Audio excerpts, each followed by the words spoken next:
தேவனுக்கே மகிமை உண்டாவதாக. இந்த புதிய நாளிலும் கர்த்தர் உங்களுக்கு அருளும் ஆறுதலின் மன்னா.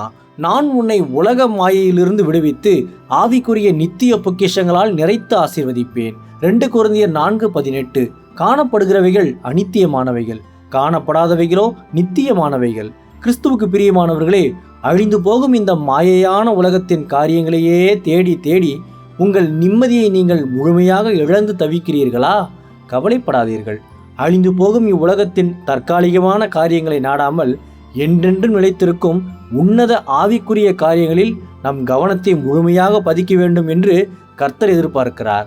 நாம் கண்களால் காணும் இவ்வுலகத்தின் செல்வங்களும் இன்பங்களும் விரைவாக அழிந்து போகும். ஆனால் காணப்படாத ஆவிக்குரிய பரலோக பொக்கிஷங்கள் என்றென்றைக்கும் உறுதியாக நிலைத்திருக்கும். ஒரு ஐஸ்வர்யவான் தனது அழிந்து போகும் உலக களஞ்சியங்களை பெரிதாக எண்ணி தன் ஆத்துமாவை இழந்ததை இயேசுவின் உவமை நமக்கு தெளிவாக உணர்த்துகிறது.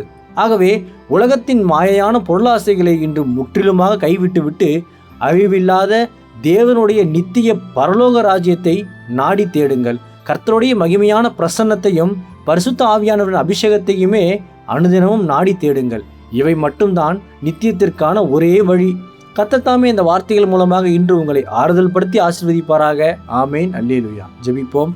என் அன்புள்ள பரிசுத்த பரலோக பிதாவே, இந்த புதிய நாளுக்காக உமக்கு ஸ்தோத்திரம். நித்திய மகிமையுடையவரே, இன்று என்னை உலக மாயையிலிருந்து விடுவித்து ஆவிக்குரிய நித்திய பொக்கிஷங்களால் நிறைத்து ஆசீர்வதியும். இன்று பிறந்த நாள், திருமண நாள் கொண்டாடும் உமது பிள்ளைகளின் இந்த புதிய ஆண்டை உமது நன்மை கிருபையால் முடிசூட்டி ஆசீர்வதியும். பிதாவே, இயேசுவின் வருகையில் நான் அவரோடு எடுத்துக்கொள்ளப்படும்படி என்னை தகுதிப்படுத்தும், தயார்படுத்தும். இயேசுவின் நாமத்தில் ஜெபிக்கிறேன் எங்கள் நல்ல பிதாவே.